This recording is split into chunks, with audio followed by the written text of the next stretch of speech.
Terima kasih Anda masih bersama kami. Bagi Anda yang baru saja bergabung, kami hadirkan kembali 3 berita utama hari ini. Ratusan orang adu ketangkasan menangkap ikan pakai tangan kosong di kolam berlumpur di daerah Tegal.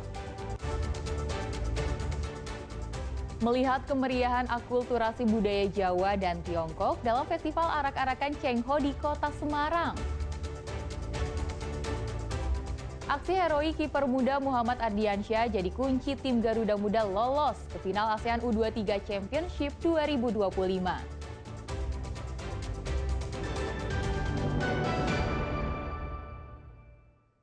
Festival Arak-Arakan Cengho di Kota Semarang berlangsung meriah. Acara akulturasi budaya Jawa dan Tiongkok dalam memperingati 620 tahun pendaratan Laksamana Cengho di Semarang diramaikan oleh 15 kelenteng dari berbagai daerah. Ribuan orang memadati kelenteng Sampokong, Kota Semarang pada Minggu siang. Mereka bersuka cita mengikuti arak-arakan Festival Cengho. Festival yang digelar setahun sekali diikuti ribuan peserta dari 15 kelenteng yang ada di Jawa Tengah maupun di luar Jawa Tengah. Arak-arakan membawa Kim Sin Cengho dimulai dari kelenteng Tai Kaasi, kemudian berjalan menuju ke kelenteng Sampokong dengan menunjukkan beberapa atraksi, di antaranya barongsai, liong, dan tarian naga. Menurut pengelola kelenteng Sampokong, Mulyadi Setiakusuma, acara tahunan ini jadi daya tarik wisata yang dapat mengundang wisatawan untuk datang ke Kota Semarang sehingga dapat membantu perekonomian warga setempat. 14 kelenteng tamu, 1 kelenteng TKC, jadi total 15. Rombongan diperkirakan 4.000 sampai 5.000 orang. Jadi kita perayaannya dari pagi ini sampai sore. Ya, memang biasanya kita 2 hari, tapi kali ini kita padatkan karena memang faktor biaya event. Kalau kita melestarikan budaya dan itu bisa menjadi daya tarik wisata, itu tidak hanya untuk kami yang merayakan, tapi untuk semuanya rakyat Kota Semarang, sehingga bisa meningkatkan perekonomiannya karena banyaknya orang yang datang dan ingin melihat, wisatawan. Wali Kota Semarang mengapresiasi festival ini. Kedepannya pemerintah Kota Semarang bertekad mengembangkan secara maksimal event Kirap Cengho sebagai salah satu event besar pariwisata di Kota Semarang. Ya, tahun depan kami mohon izin untuk ikut berpartisipasi apapun bentuknya supaya menjadi tambah hebat lagi. Kan kita motonya semakin hebat supaya Festival Sampokong di tahun 2026 menjadi semakin hebat. Festival ini merupakan perayaan peringatan hari kedatangan Laksamana Cengho ke-620. Kelenteng Sampokong dipercaya sebagai bekas tempat persinggahan Cengho pertama melakukan pendaratan di Semarang pada abad ke-15. Ali Mustakfirin melaporkan dari Kota Semarang. Solo Anggrek Festival digelar di Gedung Geraha Niaga Solo. Kegiatan ini menampilkan keindahan dan beragam jenis tanaman anggrek. Festival anggrek bertujuan menjaga tanaman anggrek dari kepunahan dan menggeliatkan usaha budidaya anggrek. Beragam bunga cantik ini dipamerkan dalam Solo Anggrek Festival di Gedung Geraha Niaga Solo. Selama sepekan lalu, para pecinta tanaman hias sibuk untuk memilih beragam anggrek. Namun kira-kira anggrek apa saja ya yang jadi incaran warga? Bulan antaranya. Ini tadi yang packing barusan saja nih, itu bulan. Makanya dia ini yang di samping bulan, terus kemudian yang berikutnya ada yang gendro itu.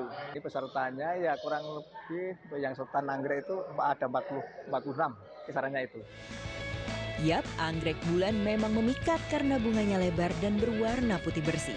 Tak heran jadi incaran bagi mereka yang menyukai anggrek seperti Supriyanti. Ya, ini anggrek bulan tapi anggrek jadul bulan terus sama dendro. Ada yang anakan di sini juga.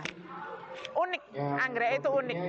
Lama. Kalau anggrek bulan itu hampir 6 bulan dong. Jadi lama bunganya itu sampai 6 bulan. Anggrek mekar sampai 6 bulan.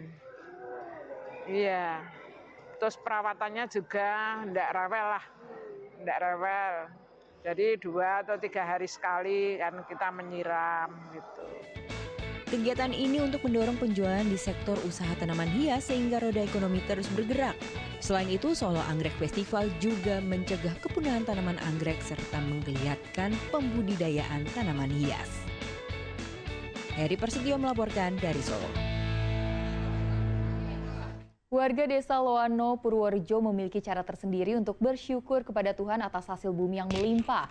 Mereka menggelar tradisi bersih desa yang diwarnai dengan memperebutkan gunungan hasil bumi dan ubur rampe.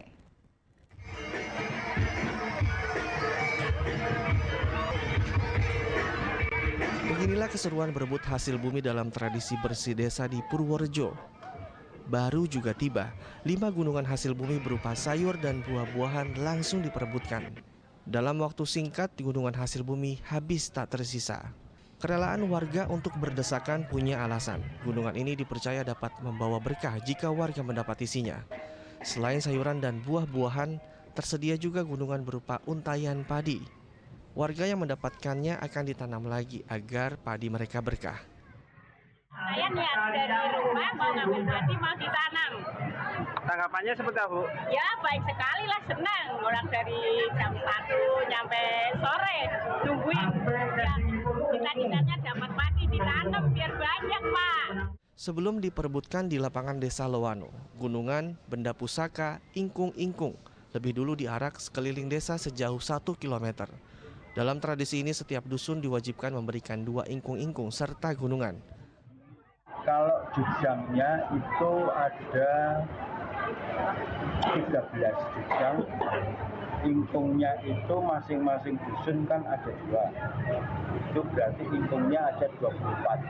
Terus dari desa sedekah gunungnya itu gunungan 1, kambing gulingnya 1.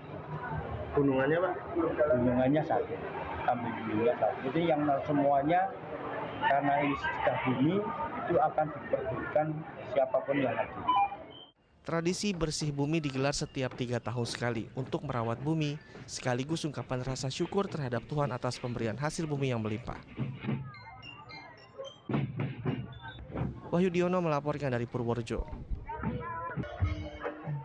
Tari Degrik memeriahkan kirap budaya dalam tradisi Merti Tirta di Desa Ponggok, Klaten. Tradisi itu jadi wujud syukur atas mata air yang melimpah serta menjaga kelestarian mata air.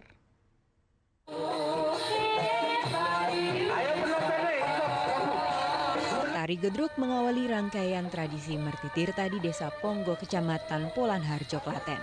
Penari dan peserta unjuk kebolehan mereka dalam menghentakkan kaki secara dinamis dan energik. Namun, semua berubah saat kirap budaya dimulai.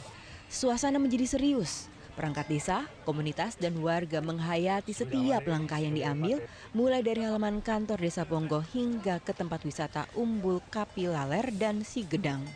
Di sini mereka mengambil air di umbul untuk diberikan kepada perangkat desa. Kita nanti akan gunakan untuk penyiraman atau pencucian terhadap seluruh penggawa desa, termasuk kepala desa dan perangkat desa yang lain. Ini sebagai rangkaian yang mana kirap budaya ini memang menjadi wujud kami Desa Ponggo ini dengan anugerah alam ini sangat mensyukuri nikmat yang Allah berikan kepada Desa Ponggo ini. Ya, menghargai dan menghormati alam, itulah yang menjadi dasar digelarnya tradisi Ponggo. Salah satu peserta kirap menyebut jika air menjadi unsur penting dalam kehidupan. Adanya Merti Tirta ini pastinya bikin kita jadi menambah rasa syukur pada alam gitu, Pak. Jadi kita semakin mencintai dan menjaga alam. Air menurut Mbak apa? Seberapa penting? Seberapa penting? Penting banget karena di hidup kita segala kegiatan yang kita lakuin sehari-hari itu pasti berdampingan dengan ilmu alam, air. Selain melibatkan warga Desa Ponggo, rangkaian kirap budaya dan kenduri banyu juga menggandeng warga sekitar Gunung Merapi dan Merbabu. Warga sadar betul penting menjaga alam sekitar Umbul Ponggo.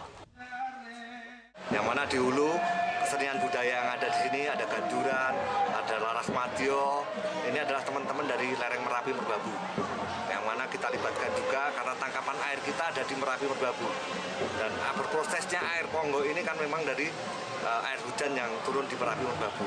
Termasuk kami juga secara ekologi, kami sadar penuh mengapa tadi ada penanaman pohon dan juga penebaran ikan.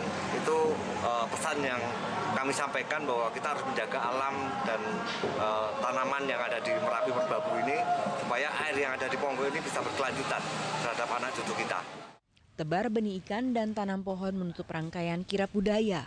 Kegiatan ini diharapkan mampu menghidupkan wisata di sekitar Umbul Ponggo. Krisna Agung melaporkan dari Klaten.